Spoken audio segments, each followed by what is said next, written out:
قل هذه سبيلي أدعو إلى الله على بصيرة أنا ومن اتبعني وسبحان الله وما أنا من المشركين. Bismillahirrahmanirrahim. Assalamualaikum warahmatullahi wabarakatuh. Alhamdulillahirabbil alamin. Wassalatu wassalamu ala asyrafil anbiya wal mursalin nabiyina Muhammad wa ala alihi wa man tabi'ahum bi ihsan ila yaumiddin. Allahumma inna nas'aluka ilman nafi'a wa rizqan thayyiba wa amalan mutaqabbala. Baik, ibu-ibu sekalian, pada kesempatan pagi hari ini kita akan lanjut pembahasan. Kayaknya kurang 2 ayat tadi kelasnya. Iya, kemarin baru sampai Allahus Somad. Ya, kita masih Al-Ikhlas. Nanti ada waktu kita lanjut Al-Falaq. Baik, dibuka dulu surat Al-Ikhlasnya. Saya tuntun kemudian diikuti. A'udzu billahi minasy syaithanir rajim. Ayo. A'udzu billahi minasy syaithanir rajim. Bismillahirrahmanirrahim.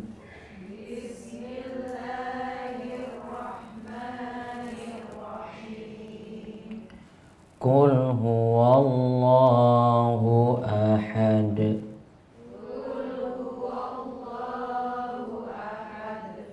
Allahus somad. Lam yalid wa lam yulad.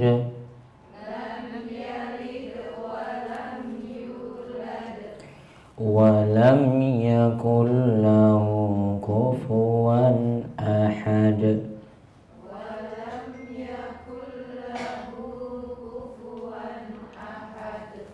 Baik, kita lanjut. Kemarin sudah 2 ayat. Qul itu artinya katakanlah, huwa itu dia, Allah Allah, ahad apa artinya? Esa. Allahus somad. Allah itu as-somad. Ada berapa arti as-somad kemarin? 9. Kesimpulannya semua makna tersebut bisa dipakai. Yang paling sering kita dengar, Allah itu tempat bergantung segala makhluk. Itu pengertian dari as-somad. Terus lam yalid wa lam yulad. Tidak beranak dan tidak diperanakan. Pernah orang-orang musyrik tanya pada Nabi SAW, sebutkan nasab dari Rabbmu. Nasab yaitu garis keturunannya dari mana. Kemudian turun surat Al-Ikhlas sampai ayat ini, lam yalid wa lam yulad. Allah tidak berada dan tidak diperanakan. Namun riwayat ini para ulama itu jelaskan tentang asbabun nuzul dari surat Al-Ikhlas yang benar, tidak ada hadis sahih yang mendukungnya. Terus walam yakullahu kufuwan ahad. Tidak ada yang setara dengan Allah. Sekarang lihat pada lam yalid dulu.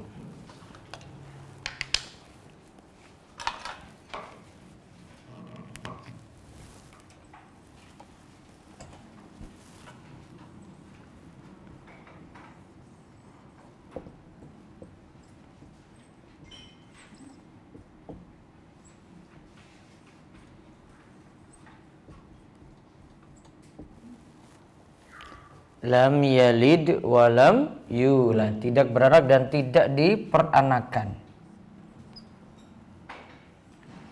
Ini menunjukkan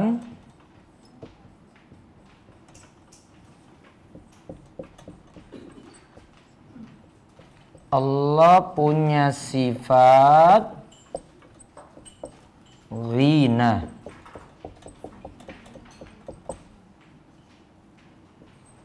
tidak butuh pada makhluk. Nah, Allah itu tidak butuh pada makhluk.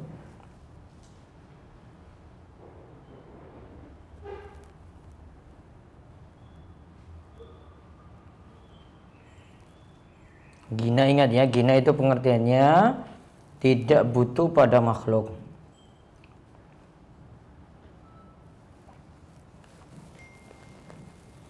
Kemudian dari sini dapat ambil pelajaran lagi, nanti ibu bisa jelaskan pada anak-anak juga. Allah tidak beranak, tidak dari ayah atau ibu,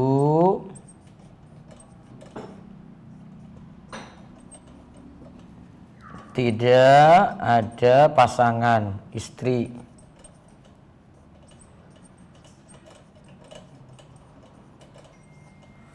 Dan ini menunjukkan ini Allah tidak butuh pada makhluk.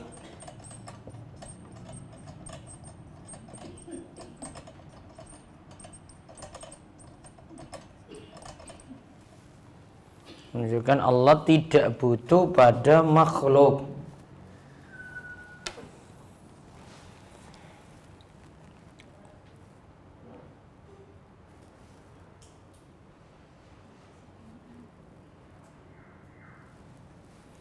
Ya, Allah tidak butuh pada makhluknya.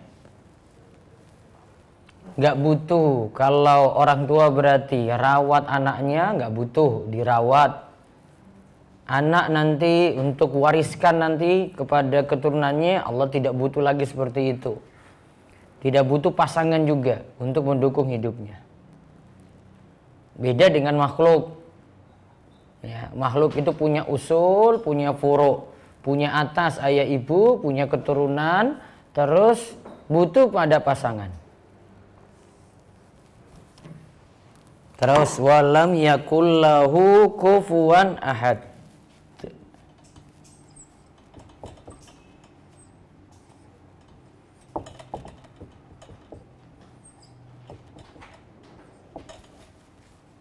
Kufuwan.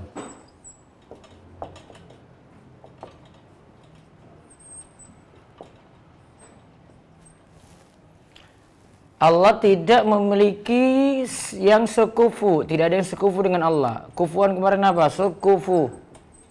Apa artinya lainnya? Setara. Tidak ada yang sekufu, setara dengan Allah sama sekali.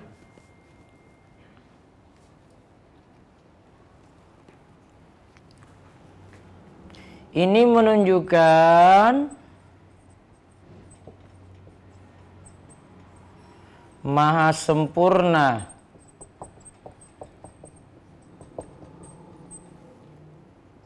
nama Allah, sifat Allah, dan perbuatan Allah.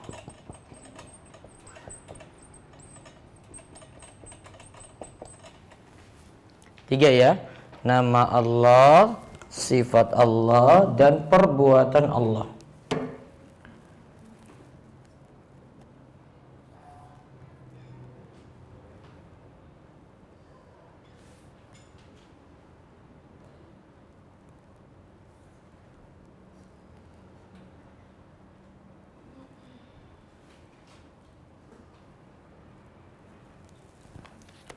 Jadi ada nama, ada sifat, ada perbuatan. Kalau nama Allah itu nama yang paling bagus berarti, nama terbagus. Gak ada yang nyaingi nama ini. Kita kenal dengan Asmaul Husna.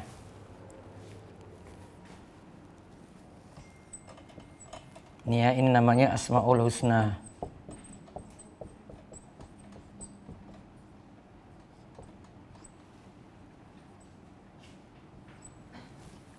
Kalau sifat Allah ini banyak lagi, bisa jadi turunan dari nama tadi atau ada sifat tersendiri. Kalau dulu di pelajaran sekolah ibu-ibu itu pelajari namanya sifat 20. Wujud, qidam, baqa, mukhalafatul lil hawaditsi, qiyamuhu binafsihi. Terus wahdaniyah. Kudrat, iradah, ilmu. Pokoknya sampai 20. Ada qasidahnya. Namun yang tepat sifat Allah sebagaimana nama ini ya, dua ini ya. Nama dan sifat Allah itu tidak dibatasi jumlahnya.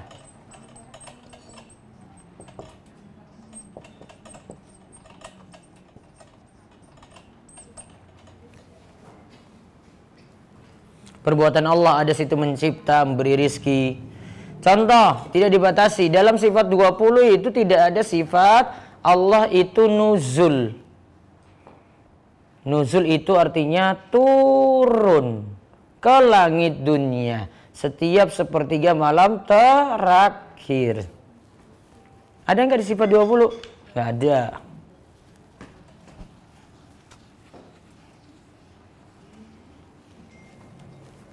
Ada nuzul. Allah turun. Ada istiwa.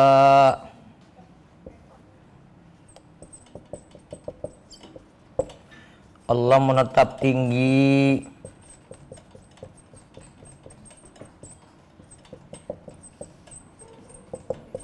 Dan lain-lain. Pembahasan lengkapnya di Daurah Akidah Thahawiyah 105 prinsip. Yang gak ikut bisa nonton live. Tuh. Banyak sekali nanti. Pembahasannya panjang.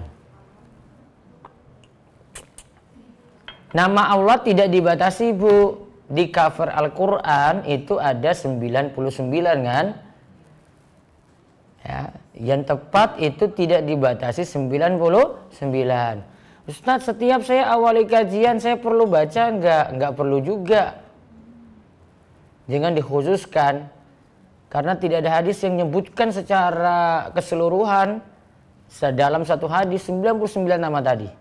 Cuma diambil dari hadis-hadis yang macam-macam.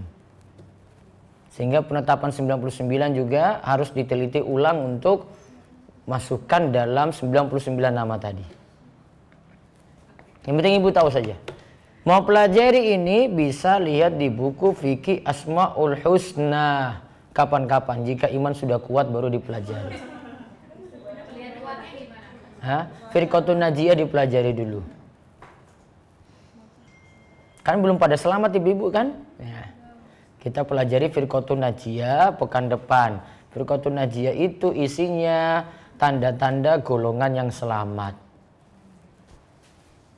Nah, kalau tanda-tanda ini jenengan nggak punya, berarti belum selamat. Tanda-tandanya ada. Tanda yang paling penting itu terkait masalah akidah. Kalau terkait masalah keluarga itu mah gampang. Ibu-ibu cuma manut sama suami aja kok. Sabar. Namun kalau yang paling penting itu yang untuk selamat tadi, akidahnya yang selamat. Nah, akidahnya yang selamat itu dipelajari dalam buku Firqatun Najiyah. Itu nggak ada di majelis lain saya berani bahas kayak gitu kecuali di Sofia aja itu. Sama di DS. Itu paling kencang itu pokoknya. Di Firqatun Najiyah itu. Biar jadi militan. Militan yang nggak mesti radikal, nggak. Sudah ready, sudah siap. Sudah di. Boleh, bayarnya Rabu depan, saya lupa harga. Lupa saya. Boleh diambil, nanti bayarnya pekan depan aja, soalnya lupa harganya itu. Tapi ada 300 itu, jadi kalau habis ya berarti nanti kita tambah lagi, itu sudah 300. Pengurus-pengurus dihitung dulu, nanti malah nggak dapat. Penerbitnya semua di sini, kok di Jogja jadi carinya gampang. Dah selesai pembahasan surat Al-Ikhlas. Ada pertanyaan? Penyimpangan untuk Al-Ikhlas ini, Bu. Nah, ini masalah, bukan surat penyimpangan. Namun kesalahan dalam menyikapi Asmaul Husna itu beberapa. Pertama, Asmaul Husna cuma dijadikan zikir rutin. Zikir rutinnya kayak begini. Dia baca beberapa Asmaul Husna, bacanya sekian kali. Misalnya, ya Khaliq, ya Khaliq, ya Khaliq, ya Khaliq, ya Khaliq, ya Khaliq, ya Khaliq, ya Khaliq. Ada khasiatnya tiap Asmaul Husna ini. Kalau punya masalah dengan suami, Asmaul Husnanya apa gitu. Punya masalah dengan penyakit ini, Asmaul Husnanya apa. Ada. Namun seperti ini tidak benar. Rasul tidak pernah ajarkan. Saya sebut kayak gini karena dulu saya hafal dan saya baca. Dulu senang baca buku, saya mendapatkan buku itu, saya hafalkan terus itu. Ya, kesalahan pertama, Asmaul Husna cuma dijadikan apa? Zikir. Kesalahan yang kedua, Asmaul Husna cuma dipajang. Jadi bingkai. Dipajang, tapi saya bukan maksudnya pajang biasa ini, Bu. Ada yang pajangnya yang malah bisa sampai syirik, Bu. Saya belum pernah beritahu ya nih. Nanti kalau ada di rumah bisa dicabut itu. Nanti ada nama-nama Allah macam-macam ya di bingkai itu. Allah, Al-Khaliq, Al-Malik, macam-macam sampai 99 ya. Dia buat dalam satu ini. Terus tengah-tengah ini ada tulisan Kitmir.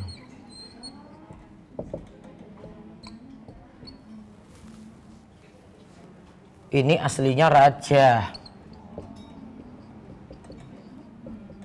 Raja yo sama dengan jimat. Tidak benar. Karena dianggap itu jadi pelindung, pelancar rizki gitu. Iya, Bu, di sini di tengah-tengahnya ada tulisan ini. Aduh, nggak percaya tenan ya. Tak cari. Masih banyak loh. Apalagi kental mistis-mistis itu. Kitmir.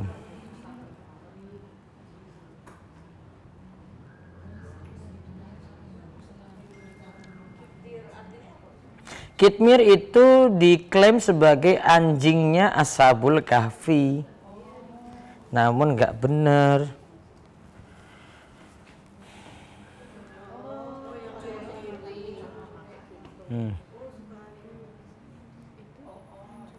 Biasanya orang NU itu yang Iya. Guna ini ya di bawahnya ya, guna mempermudah mendapat rizki, menolak sihir dan malapetaka. Yo jimat. Guna mempermudah mendapat rizki toh, pesugihan. Tengahnya itu kitmir tadi itu. Sekeliling ini Asmaul Husna. Terus ini rajahnya ini angka-angka nggak jelas ini loh sini. Tulisan nggak jelas. Iya, iya, orang bisa nambah-nambahin aja, bisa taruh ayat kursi kayak apa kayak bisa.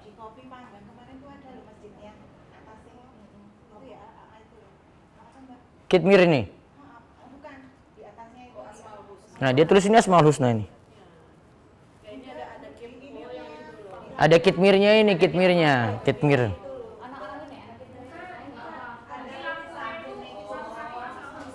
Oh, lampu-lampunya. Itu cuma hiasan. Kalau ini malah jadi jimat. Ya.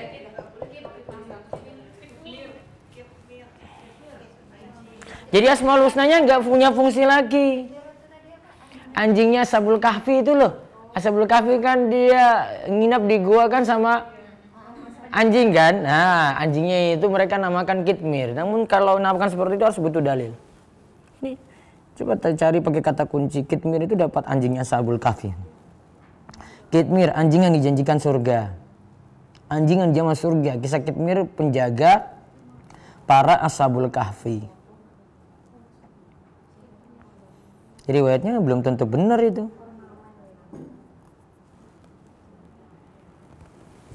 Ya. Surat Al-Kahfi. Surat Al-Kahfinya. Penyebutan anjingnya ada. Namun kalau diberi nama itu loh. Ini harus nama anjingnya. Penyebutan anjingnya ada. Namanya kok bisa kitmir, dapat dari mana? Kan harus butuh riwayat karena ini kisah di masa silam. Kisah Bani Israel ini bukan dari Nabi juga. Di dalam Al-Quran gak ditulis. Iya kan?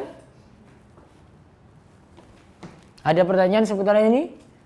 Pertanyaan yang sebelum nanti ke surat yang lainnya. Untuk Al-Ikhlas ini kan katanya baca berapa kali surat ini sudah dianggap seperti khatam Al-Quran. Nah, kemarin kita sudah jelaskan keutamaan Al-Ikhlas itu sepertiga Al-Quran. Namun maksudnya dari sisi kandungan makna. Baca 3 kali belum tentu bisa menyamai satu Quran. Karena Ikhlas sendiri cuma isinya membicarakan tentang Allah. Sedangkan Al-Quran itu ada kisah, ada hukum. Isi kandungannya sepertiga. Namun kalau baca 3 kali belum tentu sama dengan 1 kali khatam. Terlalu enak. Wallahu a'lam. Yang jelas ada keutamaan baca Al-Ikhlas 10 kali. Baca Al-Ikhlas 10 kali akan dibangunkan rumah di surga. Bacanya kapan? Terserah.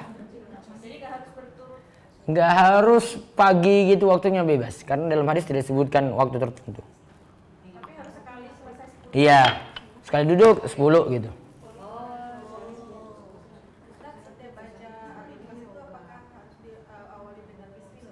Nah, kita niatannya kalau tilawah mulai dari ta'awudz terus bismillah. Misalnya nih 10 kali. Jadi setiap memulainya itu apakah harus selalu setelah selesai satu surat? Cukup bismillah di awal saja. Misalnya kalau baca zikir pagi 3 kali kan, nah, Al-Ikhlas saja yang pertama bismillah. Terus yang berikutnya tidak perlu. Sama. Karena bismillah, nah ini perbedaan para ulama itu kemarin yang kita bahas Al-Fatihah. Bismillah itu para ulama punya beda pendapat apakah bismillah ini ayat tersendiri. Kalau di surat Al-Fatihah apakah bagian dari Al-Fatihah ataukah tidak? Yang jelas kalau di mushaf kita Al-Fatihah itu ada bismillah dan itu ayat nomor 1. Ya kan? Nah, namun untuk yang lainnya Bismillahirrahmanirrahim cuma ayat tersendiri. Bukan satu rangkaian dengan surat Al-Ikhlas. Namun setiap kali mau mengawali diperintahkan baca bismillah, mengawali saja.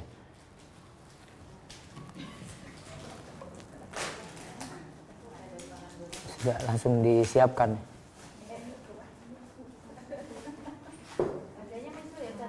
Harganya nyusul, lupa.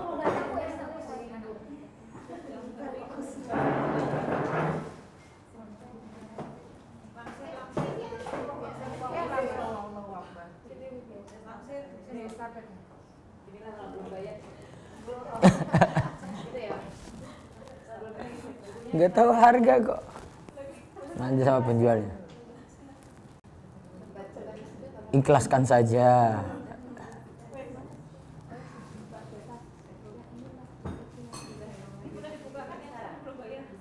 Boleh buka, boleh buka. Ngutang.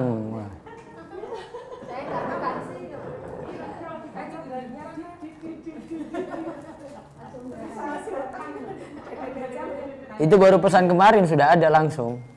Baru pesan kemarin. Ya. Ada? Iya. Sudah? Baik, saya kasih tahu gambaran buku ini dulu. Biar besok tahu. Coba. Boleh tak buka ya? Boleh.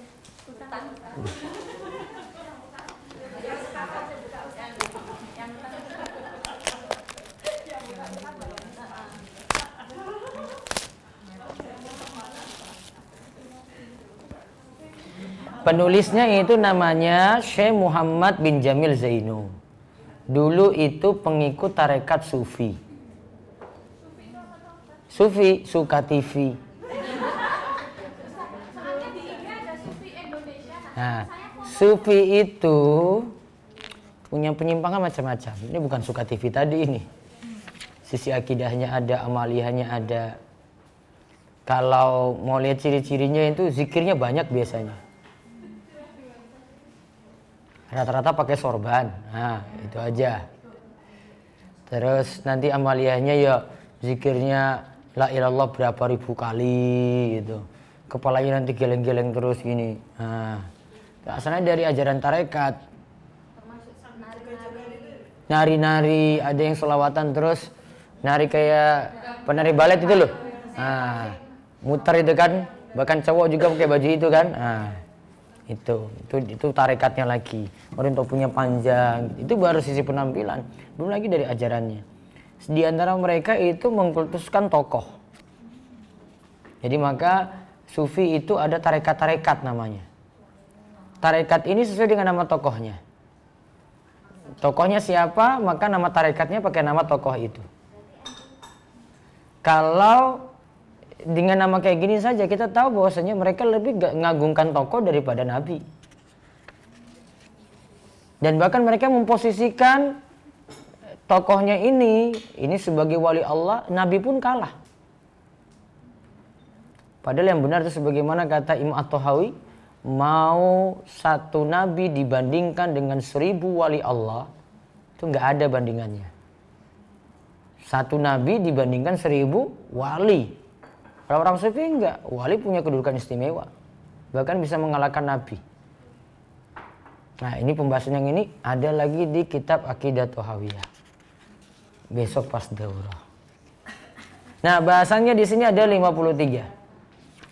Bahasannya ada 53 di buku ini ya. Disebut firqatun najiyah, firqah itu golongan, najiyah itu selamat.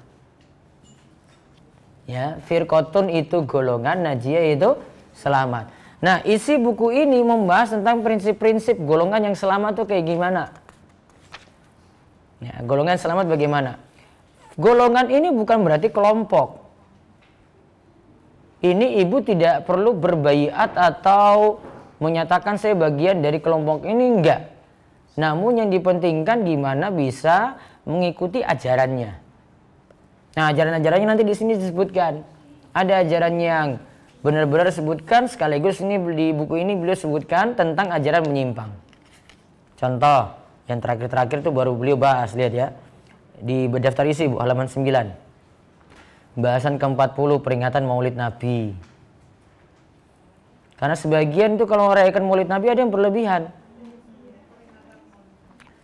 Kalau di sebagian tempat itu Maulid Nabi Bu, itu bukan sekedar peringatan. Kalau mereka baca sholawat seakan-akan Nabi hadir di depan mereka itu.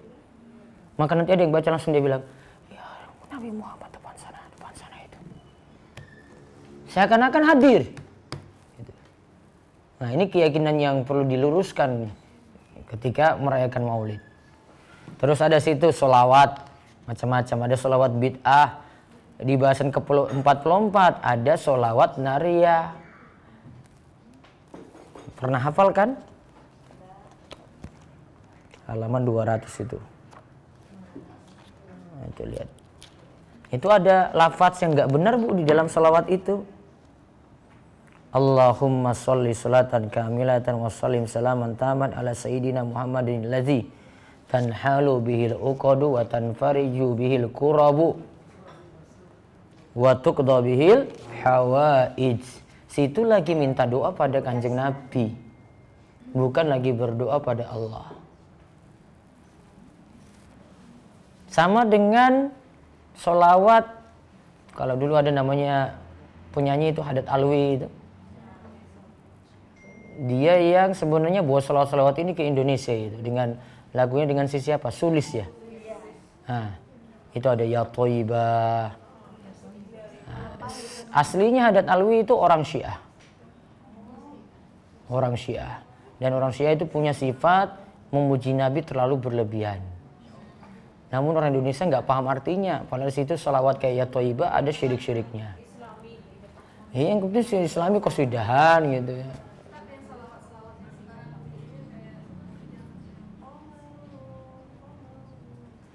Salawat biasa saja Bu, gak usah kayak macam-macam kayak zaman ini.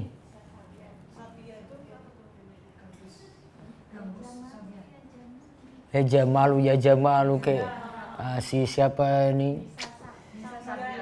Siapa yang gambus itu? Sabian itu sama saja. Itu menghidupkan kembali apa yang dibawa oleh Haddad Alwi. Ada sing selawat naria. Selawatnya macam-macam. Iya. Nanti di bedah ini.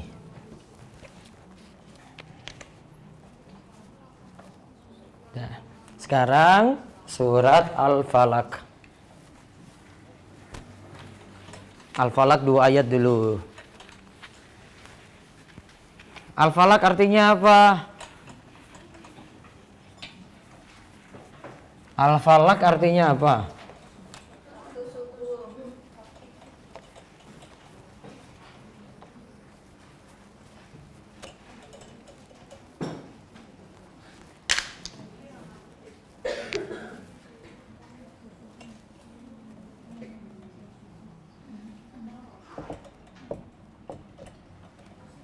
Al-Falaq secara bahasa artinya terbelah.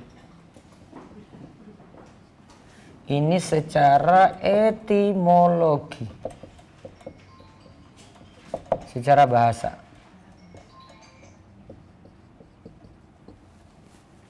Artinya terbelah. Terbelah.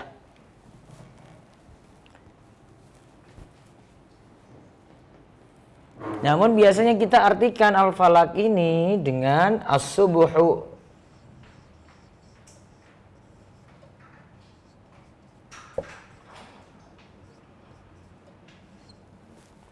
Waktu fajar atau waktu subuh.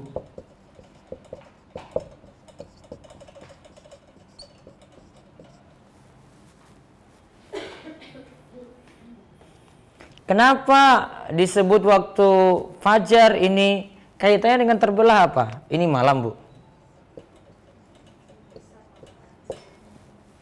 Terbit fajar subuh.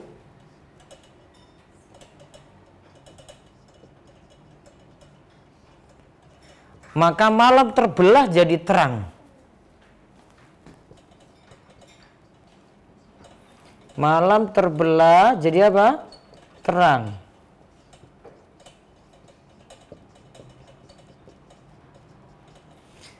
Malam fajar subuh masuk, maka malam itu berubah nanti. Jadi terang sampai masuk pagi. Maka seperti sesuatu yang terbelah. Yang namanya Al-Falaq.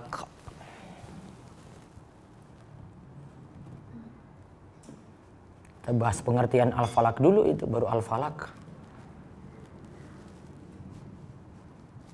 Diulang tadi, Al-Falaq secara bahasa artinya apa? Terbelah.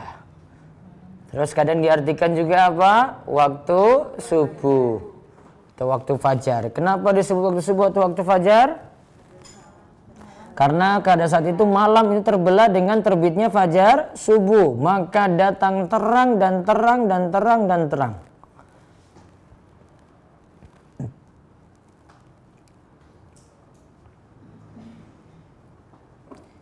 Disebut kul a'udzu birabbil falaq. Rabbil falaq berarti Rabb, Tuhannya waktu subuh. Menunjukkan waktu subuh waktu yang utama. Ya, Rabbil falaq kan? Nah, disandarkan pada waktu subuh. Allah disandarkan pada waktu subuh, menunjukkan bahwasanya waktu subuh waktu yang utama. Apa keutamaan sholat subuh? Ibu-ibu, waktu malas, supaya bangkit dari malas gitu. Apa? Siapa yang jaga sholat subuh, man sholat subha, siapa yang sholat subuh, fahuwa fi zimmatillah, maka dia dapat jaminan Allah. Jaminan Allah itu bukan kayak jaminan BPJS, belum tentu keluar. Jaminan Allah sifatnya umum, bukan kayak asuransi, diklaim-klaim belum tentu keluar. Iya kan? Kalau asuransi keluar juga, itu kalau kecelakaan. Belum ada eksiden, belum. Betul nggak? Apa asuransi hukumnya? Hah? Boleh apanya? Asuransi dalamnya itu ada judi, dalamnya itu ada goror, ada pengambilan harta orang lain secara zolim. Kenapa zolim? Karena orang bayar belum tentu dapat. Tanam premi apa tentu dapat klaim? Tiap tahun apa dapat? Enggak. Dapat eksiden dulu kan? Untung-untungan. Untung-untungan ini namanya goror.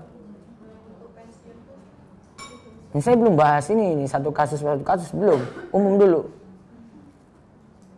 Dalamnya juga ada riba. Ribanya kenapa? Tanam premi sekian, klaimnya bisa lebih daripada premi. Iya kan? Dia sebenarnya pinjamkan uang pada pihak asuransi, terus minta kembalikan lebih. Berarti utang piutang yang dikembalikan lebih riba. Campur investasi kayak macam-macam.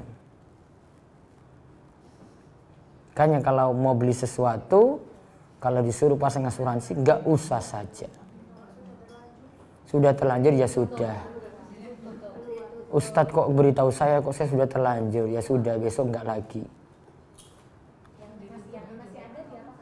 Ya masih ada, kalau bisa dicabut, ya dicabut. Kalau nggak bisa berarti besok ketika klaimnya ambil sesuai dengan premi yang ditanam. Dipakai untuk bayar utang teman, lebihnya dari premi tadi kan? Bisa.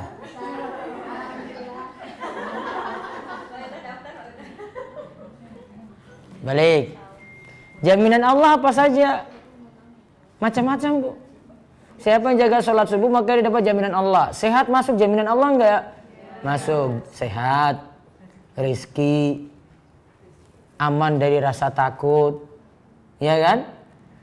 Aman dari juga gangguan-gangguan terhadap orang-orang dalam rumah, biar suaminya enggak diganggu, anak-anaknya enggak diganggu, suaminya enggak diganggu perempuan lain gitu misalnya.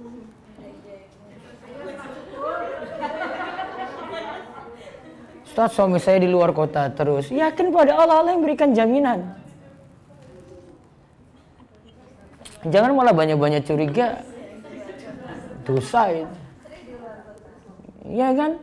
Kalau banyak-banyak curiga suami namanya tajassus. Tajassus. Tajassus itu ngorek-ngorek aib orang beriman. Masa suami nggak beriman? Mau klaim kayak gitu? Yang jelas suami-suami ibu-ibu bukanlah Fir'aun. Iya kan? Asia saja istrinya Fir'aun tetap nurut sama suaminya. Ada yang bilang sini suaminya Fir'aun ada? Suami masih bisa diajak sholat masih mau begitu. Bu santai aja tuh Bu, nanti berubah pelan-pelan. Iya. Masih mending itu. Coba Fir'aun saya kufur kayak gitu saja, Asia biasa aja dia suaminya tetap nurut. Apa lebih parah daripada Fir'aun suami-suami ibu-ibu? Itu jawabnya gampang kalau ibu-ibu ngeluh suami terus. Bu apa suamimu itu kayak Fir'aun lah? Kok putus asa banget coba? Didoakan saja, gampang. Oh dia offshore terus Ustadz, dia keluar kota terus, doakan saja. Iya, jangan-jangan di sana dia punya selingkuhan. Nah, kamu seuzon lagi. Nyonya punya istri kedua lagi gitu. Jangan seuzon. Gitu. Jaminan tadi, jaminan umum. Dilindungi, diberikan rasa aman, ada setan mau ganggu ya dilindungi. Itu lantaran sholat subuh. Makanya di antara faedah orang yang termasuk sholat malam maupun sholat subuh, wajahnya itu berseri di pagi hari. Berseri-seri di pagi hari. Kalau tidak sholat malam, tidak sholat subuh, wajahnya itu kelihatan. Keadaannya beda. Karena Nabi SAW itu katakan sendiri, siapa yang jaga sholat subuh tadi, maka dia akan nasyiton, semangat di pagi hari. Jika tidak, maka akan kelihatan kaslan, malas-malasan. Balik. Sudah? Sekarang lihat ayat pertama. Apa ayat pertama? Kita baca dulu. Saya tonton dulu. Diikuti. A'udzu billahi minasy syaithanir rajim. A'udzu billahi minasy syaithanir rajim. Bismillahirrahmanirrahim.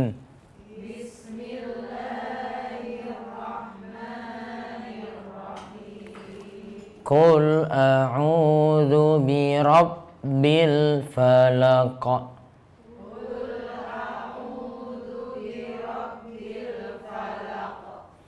Min syarri ma khalaq. Wa min syarri ghasikin idza waqab.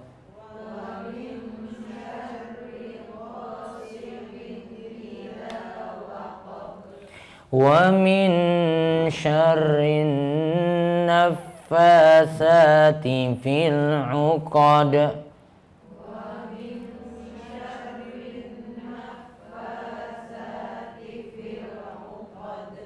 Wa min syarri hasidin idza hasad.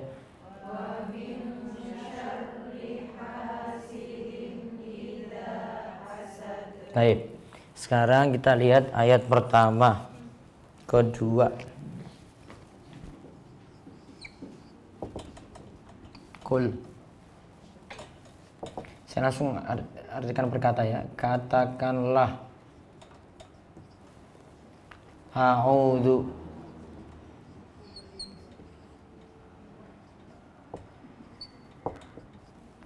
Aku meminta perlindungan.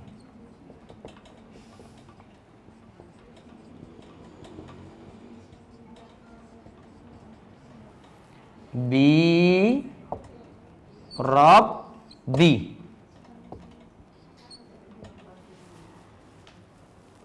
Aku minta perlindungan dengan Rabb. Al-Falaq.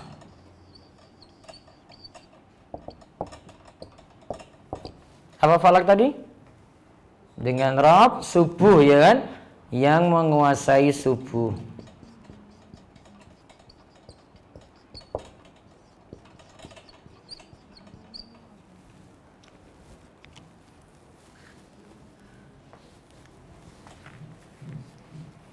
A'udzu itu minta perlindungan sama seperti ibu baca ta'awudz.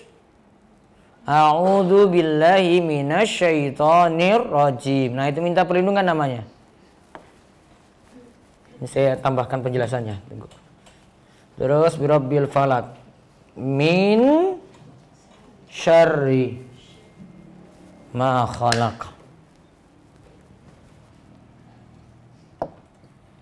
Min syarri.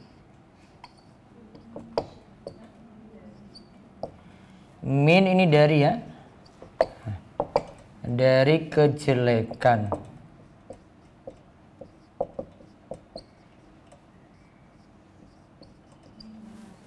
Ma khalaq.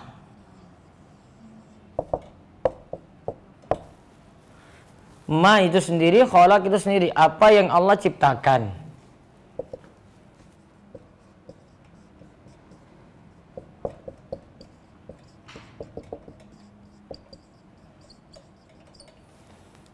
Singkatnya sama dengan makhluk.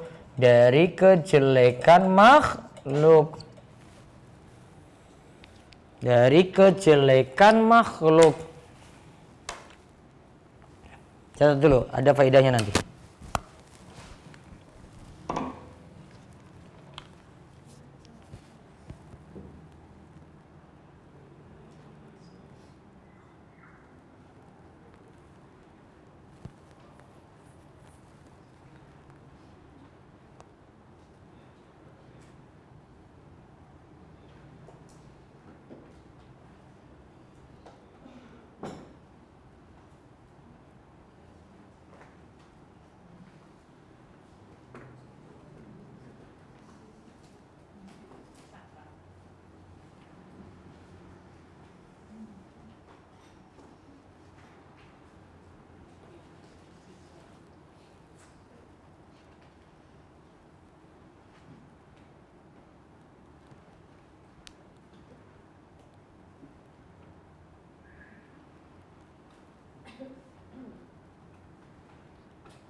Sudah? Lihat Bu. Kul laparnya katakanlah a'udzu, itu sama seperti Ibu baca ta'awudz. Aku minta perlindungan, ini ada kejelekan, sebelum kejelekan itu menimpa kita, kita minta perlindungan dulu. Berarti kejelekan atau musibah belum datang.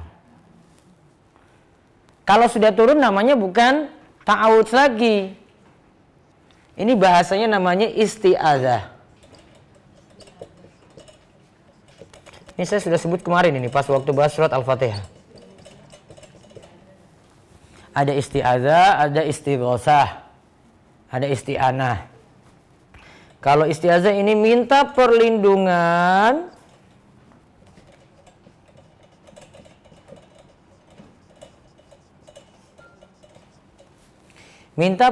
sebelum kejelekan itu datang.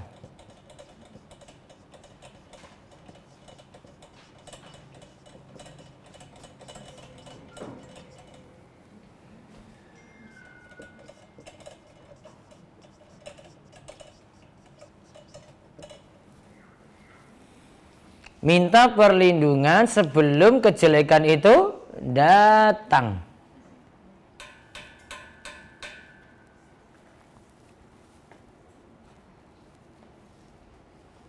Kalau sesudah kejelekan itu datang, berarti sudah turun, apa namanya? Istighosah. Nah, bacaan taus itu macam-macam. Masuk kamar mandi apa? Bacaannya Allahumma inni a'udzubika minal khubuthi wal khaba'is. Nah, itu minta perlindungan dari setan laki-laki dan setan perempuan. Ta'awudz namanya. Kalau lewat tempat angker, a'udzubillahi minasyaitonirrajim. Kalau lewat tempat yang belum pernah disinggahi, a'udzubikalimatillahi tammati min syarri ma khalaq. Sama seperti zikir petang. Lewat kuburan angker, nah baca itu. Lari.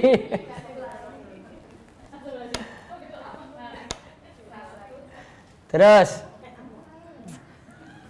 Sekarang ini lihat Bu. Ini ada faedah bahasa Arab nih. Min syar, kejelekan ya. Ini kejelekannya macam-macam. Ini gangguan, berbagai gangguan.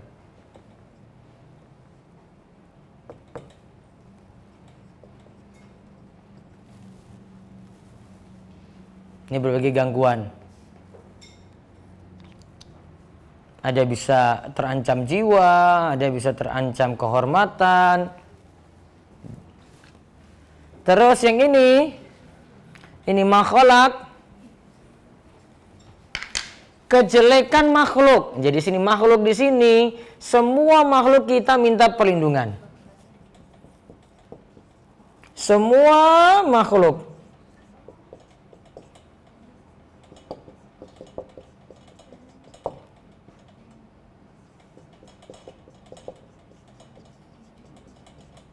Artinya kita minta pada Allah dilindungi dari kejelekan setiap makhluk. Semua makhluk, Bu. Mau nanti ada ular, kalajengking, ya binatang-binatang yang berbahaya. Ada takut digigit, ada takut nanti diganggu setan, jin, atau berbagai macam namanya. Ada juga gangguan dari orang jahat, mau rampok. Ada dari gangguan orang yang ingin berbuat ya macam-macam, masuk semuanya dalam sini. Berarti surat ini ayat kedua menunjukkan kita minta perlindungan pada Allah dari kejelekan semua makhluk. Jadi kesimpulannya ini minta perlindungan dari kejelekan semua makhluk.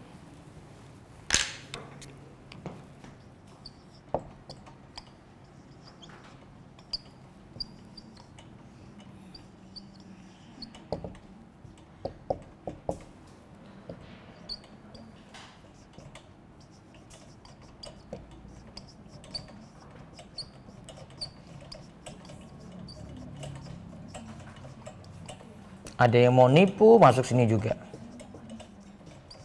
Nah, baru setelah min syarri ma khalaq dan seterusnya dirinci kejelekan yang ada apa saja. Nanti bersambung antara surat Al-Falaq dengan surat An-Nas. Sampai di situ. Ada pertanyaan silahkan. Jadi syarri ma khalaq itu menunjukkan minta perlindungan dari kejelekan semua makhluk, siapapun, apapun. Kalau yang ini beda dari sini, yang apa namanya disunahkan untuk makan kurma 7 biji setiap pagi. Ya. Itu harus berturutan, maksudnya langsung habis 7 gitu atau boleh berjeda waktu? Langsung 7 kalau teks hadis berarti. Kurma apa itu, Bu? Kan kurma ajwa, tapi semoga di juga untuk kurma jenis lainnya gitu kan ya. Tidak hanya kurma ajwa, namun kurma secara umum. Apa harus langsung habis? Kalau bisa iya. Kalaupun ada stok.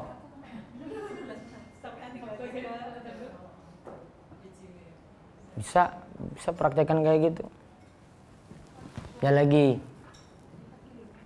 Ya, buat ini. Ini titipan pertanyaan, Ustaz, ada tulisan ipar adalah maut. Ipar adalah maut.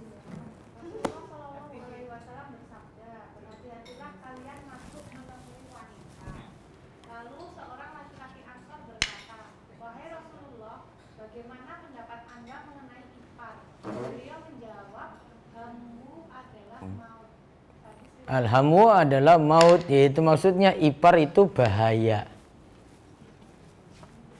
Sampai di ipar nih ya, sebentar. Saya sudah pernah jelaskan mahram apa belum? Di mana? Ada berapa mahram?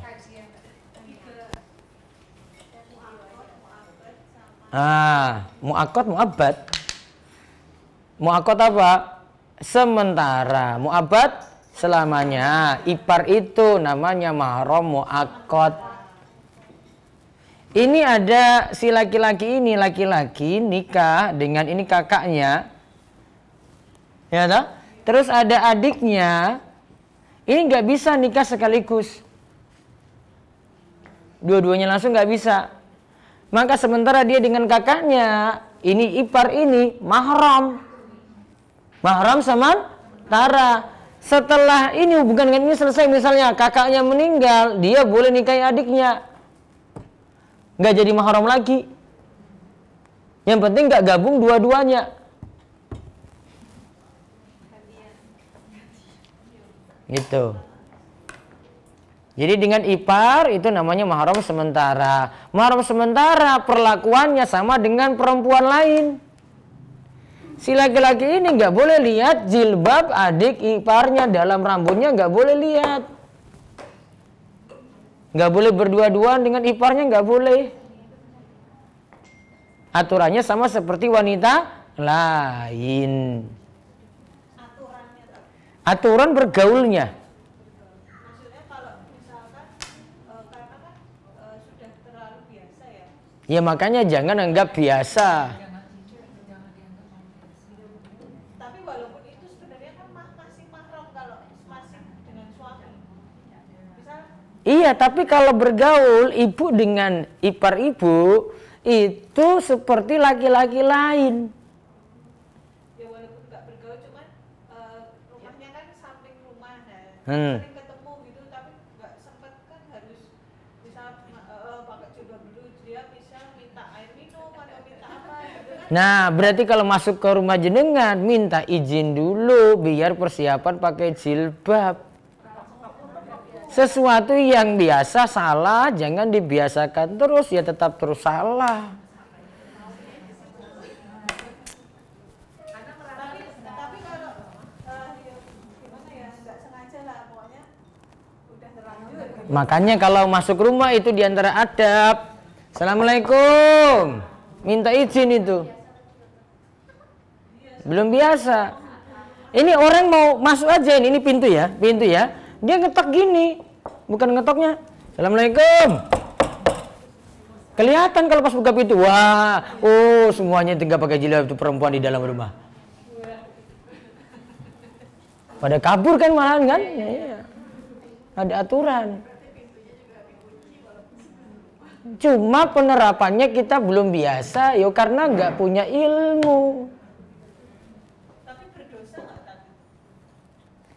Sekarang kita yang sudah ngaji, perbaiki sikap dengan iparnya. Iparnya itu mudah-mudahan nanti jadi paham. Gitu. Jangan malah diteruskan, wah kan sudah biasa. Oh jangan, nanti nggak akan pernah tahu. Iya karena ipar itu paling dekat sekali loh memang.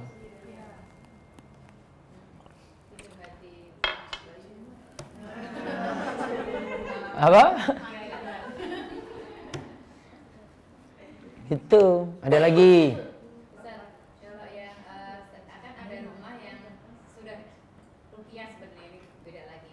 Jadi rumah itu kan sudah di 2 kali di ruqyah gitu ya. Apa sebabnya rumah tadi di ruqyah? Itu kan juga rumah yang dari orang tua saya itu kan dipakai pertama untuk saudara, terus kemudian dipakai untuk karyawan dan kebanyakan rumah yang dipakai untuk karyawan itu kan banyak diganggu dan diganggu itu berwujud gitu, jadi melihatkan diri si jin itu, si makhluk Setannya tadi itu. ya, Ah. melihatkan wujud, jadi sampai ada yang kasih Sapa lagi, halo gitu.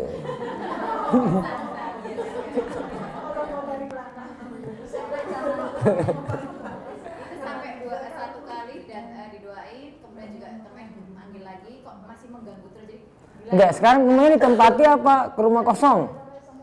ada orangnya tetap ada penghuninya juga, tapi itu tuh selalu muncul karena memang di depan rumah saya itu ada pohon besar yang katanya tuh dari situ dia ademnya di situ, terus tapi masuknya ke rumah saya. Nah ini sampai sekarang juga di sekarang, tapi kalau yang nggak berani ya udah ngacir, tapi yang bertahan tetap di situ. Cuman Kalau penghuni rumahnya sendiri ibadahnya bagaimana? kalau yang sekarang yang bertahan itu sudah bagus ya. Kalau yang sebelum itu memang karena dilihatin terus bahkan yang ibadahnya bagus pun juga dia sering lihat. Tapi udah nggak apa-apa, udah biasa katanya gitu. Iya, anggap teman aja gitu aja. Kalau ketemu gitu, halo. Ulangan lagi enggak untuk saya meruqyah anak itu apa tidak? Bentengi diri saja. Mudah-mudahan aman-aman saja. Baca, rutinkan zikir pagi, zikir petang. Rajin baca surat Al-Baqarah. Bilang gitu aja. Gak usah khawatir. Ada lagi. Sana dulu. Nah. Kalau untuk rumah yang baru misalnya baru dibangun gitu itu Ye. Ada selamatan atau enggak? selamatkan atau enggak, terus kapan mulai didoain atau pas mau bangun udah mulai kita doain dari rumah yang lain atau Kalau saya sih nggak kayak gitu. gimana? Cukup aja kalau memang ini rumah baru mau ditempati, perkenalan pada warga.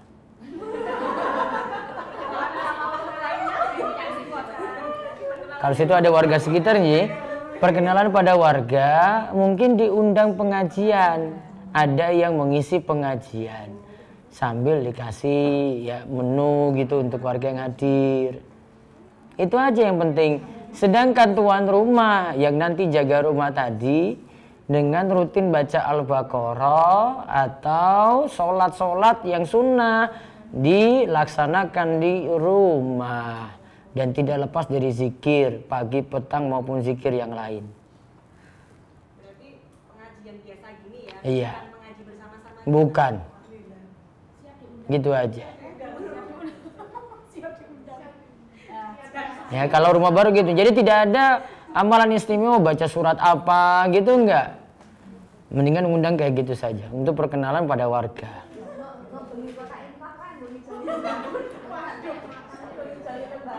Nah, terus Bu Kartini. Ini pertanyaan yang tertunda, Ustaz. Materi Ustaz yang di masjid Agung Bandung tentang hijrahnya seseorang ke luar, maksudnya ke daerah yang Ke negeri kafir. Ke negeri kafir. Ya. Itu haram. Nah, terus bagaimana dengan yang maksudnya kan bekerja ke luar negeri gitu? Laki-laki atau perempuan? Laki-laki pergi ke luar negeri kerja, terus? Itu kan negaranya memang sudah diketahui itu negara kafir gitu. Iya, terus? Bagaimanakah itu tuh boleh atau enggak? Urgen atau tidak kerja di situ?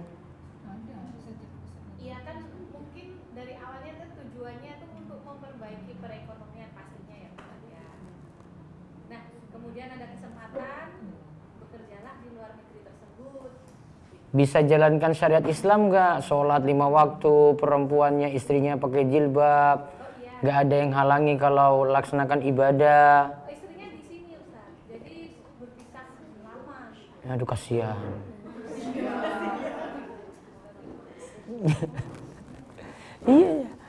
Iya kayak gitu tadi, syariat bisa dijalankan nggak? Kalau sholat 5 waktunya sampai ada yang neror, sholat berjamaahnya nggak boleh, ya itu namanya menyiksa diri di sana. Kalau selama itu bisa syariat agama itu bisa dilaksanakan dengan Maka seperlunya ketika di sana, jika sudah mencukupi maka tidak lanjut kontrak lagi. memang alhamdulillah sudah ada niatan untuk pulang. Alhamdulillah. Laki-laki toh? Kalau perempuan nggak boleh, bahaya. Kalau TKW-nya yang lebih berbahaya, sama ke Arab juga sama. Sudah punya anak 2 di Indonesia, ngaku di sana janda, sudah nggak punya suami, ternyata suaminya ada, nikah lagi di sana. Terus sering itu TKW kayak gitu. Mulai lagi, ya. Terkait dengan materi di masjid kampus kemarin, Ya. ketika suami menjatuhkan talak, Suami jatuhkan talak. kemudian kan ada masa iddah. Ada masa iddah menunggu. Ya, di mana pada masa iddah tersebut si istri itu tetap harus melayani suami. Kemarin kayak gitu. Masa iddah tetap melayani suami kecuali hubungan intim. Kecuali hubungan intim. Ya. Berarti dalam satu rumah. Dalam satu rumah nanti masak untuk suami, bikin teh untuk suami. Nah, kemudian ini saya dapat cerita dari teman yang pernah menggugat cerai suaminya. Jadi ketika dia sudah mulai menggugat, tapi pengadilan tahu kalau mereka masih dalam satu rumah, itu nggak bakal dikabulkan kayak gitu. Perceraiannya. Oh, karena biasanya mungkin pengadilan inginnya mereka nggak pisah, itu alasan pengadilan. Nah, terus gimana tak kondisi seperti itu? Sedangkan kalau secara Oh, ini karena mau putuskan jatuh kan? iya, karena kan misal si istri kan menggugat, si istri menggugat, kemudian kalau dia nggak keluar dari rumah, pengadilan misal survei nggak bakal dikabulkan, sedangkan dia ingin menggugat Nah, ini karena menggugat ya, bukan talak suami ya. Beda ini. Beda. Kalau talak suami ya kayak tadi berlakunya. Kalau hulu ya sesuai pengadilan tadi. Berarti harus keluar dari rumah. Iya, sesuai keputusan pengadilan berarti bilang kayak gitu. Beda dengan talak berarti. Terus itu kan misalnya dalam jangka waktu istri mengajukan gugatan itu kalau suami tidak tahu terus menuntut itu gimana Ustaz? Pengadilan akan memproses lebih cepat lagi kalau suami nggak hadir. Nah itu maksudnya Suami nggak datang-datang kan, istri gugat kan? suaminya tidak mau melepaskan. Jadi yang menggugat istri tapi suami tidak mau. Nah, nanti pengadilan punya keputusan sendiri itu. Alasan kalau kuat tetap jatuh. Gugat. Jangka itu Ustaz, Jangka nunggu tadi sampai keluar. ya pengadilan belum memutuskan tapi saya sudah menggugat itu gimana? Apa tanggung jawab kewajibannya? Ini gugat cerai ya, bukan talak ya. Istri yang menggugat kan? Bukan cerai. Yang aturannya saya belum tahu ini. Aturan di RI nya Kasusnya kayak gitu kan pengadilan agama saya harus pelajari lagi. Kalau tadi suruh keluar ya berarti keluar memang. ada intelnya katanya seperti itu. Ada intelnya dari pengadilan kalau misal satu rumah memang tidak bisa. Satu masih di dalam satu rumah suami istri tersebut nggak bakal dikabulin gugat caranya sih. Ya berarti istri keluar. Sama saja seperti kalau statusnya talak kan. Misal suami yang menggugat, terus mereka masih dalam satu rumah kan. Sedangkan kalau pengadilan tahu nggak bakal dikabulkan, tapi secara Islam si istri kan memang belum boleh keluar dari rumah itu. Iya. Nah, terus gimana ini menyikapi? Talak juga kayak gitu, nggak boleh keluar juga. Apa? Boleh keluar, harus keluar dulu. Iya karena kan mereka masih satu rumah nih, berarti kan ngapain cerai gitu loh. Iya itu kalau teman Saya pelajari dulu yang ini belum. teman Saya belum itu temukan. yang gugat memang suaminya yang selingkuh tapi suaminya saya yang gugat. Oh, berarti mau rapi meneh. Tapi kalau gitu gimana Ustaz? Misalnya nih ada istrinya yang mengajukan tapi suaminya tidak mau, kan saya sudah mengajukan ke pengadilan. Belum diputuskan dari pengadilan, terus suaminya kamu tuh masih istri saya jadi masih berkewajiban untuk Tapi pengadilan sudah putuskan belum? belum baru proses memang, tapi kan pengadilan itu ketika sudah pertama itu kan ditanya usah terakhir hubungan kapan gitu juga kalau dalam waktu itu nggak akan diproses namanya. Pokoknya ikut kayak pengadilan tuh maunya bagaimana gitu aja. Maunya lama, maksudnya sudah Berapa tahun gitu ditinggal, nggak diurus gitu kan? Nah, itu saya pelajari lagi dulu. Saya tanya-tanya orang PA lagi. jadi nanti kalau istrinya menolak tanya ibu berarti ya. Jadi saya tuh dalam pikiran saya itu selain ada biro jodoh juga kayaknya buat biro konsultasi masalah rumah tangga ini. Pusing ya. Kalau jawaban Ustaz kan satu kan, sabar. Iya karena saya itu pengen ini tetap lanjut. Tetapi kan jadi kalau buka biro konsultan rumah tangga nanti jawabannya sama-sama. Tapi kan pertanyaannya dijawab sama. Kayak kemarin ada ibu-ibu satu ini sudah nikah 8 tahun terus dia mau gugat cerai juga sama ini. Tapi saya kasihan sama laki-lakinya juga karena laki-lakinya ngaji masalahnya. Ikut pengajian gitu. Si perempuan ya dia bilang saya nggak betah lagi dengan suami saya, sering maki-maki saya terus. Saya ingin malah saya tuh pingin mereka berdua ketemu dengan saya langsung gitu loh, biar saya satukan lagi. Nah, itu makanya saya pingin ada biro konsultasi tadi itu, ngumpulkan yang bermasalah kayak gini disatukan lagi. Karena ada yang masalah kayak gitu juga, ada yang di iya. Nanti lebih banyak itu kan daripada biro jodoh. Inginnya ingin nyambungkan lagi. Kayak ada yang kita ngurus di biro jodoh juga. Ini mau cerai sudah 1 tahun nikah. Saya pusing jadinya. Ini nggak salah saya gitu. Baru 1 tahun jalan. Dari biro jodoh. Iya mungkin setelah itu tahu masing-masing gitu kan. Satu cuek, yang laki-laki cuek gitu. Kan berarti kalau ada penyatuan awal nikah, nah, harusnya ketika itu kan dijaga lagi, harus ada kayak begini dong. Iya, biar imbang. Jadi ada mentalnya ya. Jadi kalau ada masalah diselesaikan juga. Kan kasihan kita sudah capek-capek apa jodohkan gitu langsung bisa lagi. Waduh, kita sedih juga. Beban juga lah. Kita ada dosanya nggak Ustaz? Ya nggak dosa tapi kan beban moral ini, beban mental. Tapi walaupun sebenarnya kan itu juga sudah qadarullah kan. Ya sudah qadarullah, tapi kalau masih bisa kita ini selesaikan gimana? Iya, ikhtiar dulu kan? Tapi kan yang suami perasaannya belum tahu. Iya, kita buat jadi sampai ini.